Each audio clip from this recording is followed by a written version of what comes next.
भारत की 5 मशहूर airlines. Number 1, Vistara, Tata Sons और सिंगापुर एयरलाइंस के जॉइंट वेंचर में शुरू की गई। इस एयरलाइन सर्विस को भारत की सबसे अच्छी एयरलाइन कंपनी माना जाता है, जो कि किफायती दर पर प्रीमियम हॉस्पिटैलिटी प्रदान करती है। विस्तारा की सर्विस डोमेस्टिक और इंटरनेशनल दोनों की है। विस्तारा टाटा समूह और सिंगापुर एयरलाइंस के बीच एक संयुक्त उद्यम है, जिसमें टाटा समूह की 51% हिस्सेदारी है और सिंगापुर एयरलाइंस की शेष 49% हिस्सेदारी है। विस्तारा की स्थापना 5 नवंबर 2013 को नई दिल्ली में हुई थी। एयरलाइन की holding company Tata SIA airlines limited को उसी दिन शामिल किया गया था। विस्तारा की पहली उड़ान 9 जनवरी 2015 को दिल्ली से मुंबई के लिए थी। Number 2, Indigo. इंडिगो भारत की सबसे बड़ी एयरलाइन कंपनी मानी जाती है, जिसकी साल 2014 में ही इंडियन एविएशन मार्केट में हिस्सेदारी 42% थी। हाल ही में इंडिगो ने एविएशन इंडस्ट्री की सबसे बड़ी डील की है। हर दिन देश विदेश के सैकड़ों डेस्टिनेशंस तक इंडिगो की फ्लाइट उड़ान भरती है। Gurugram best Indo low cost airline service provider है।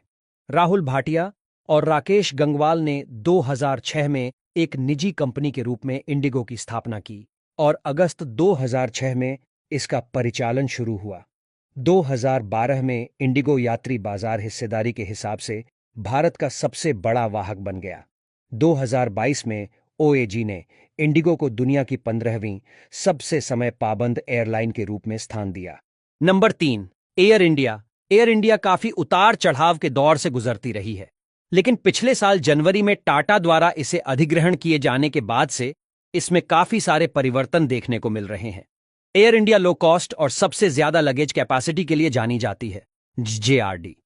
टाटा ने 1932 में टाटा एयरलाइंस के रूप में एयर इंडिया की स्थापना की और इसकी पहली उड़ान 15 अक्टूबर 1932 को हुई।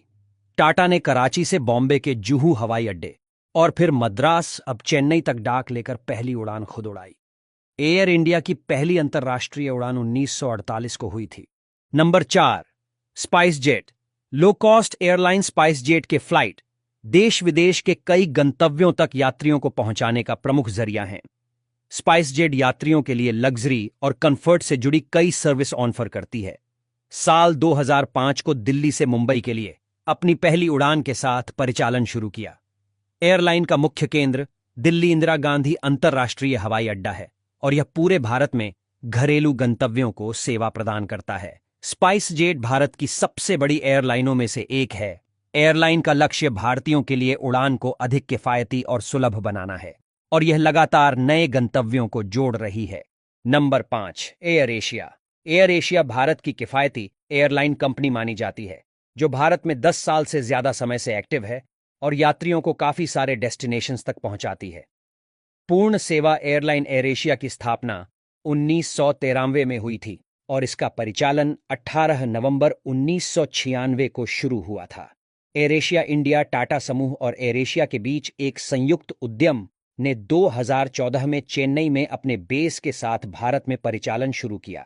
आपको बता दें, टोनी फर्नांडीज ट्यूनेयर एशिया के संस्थापक हैं।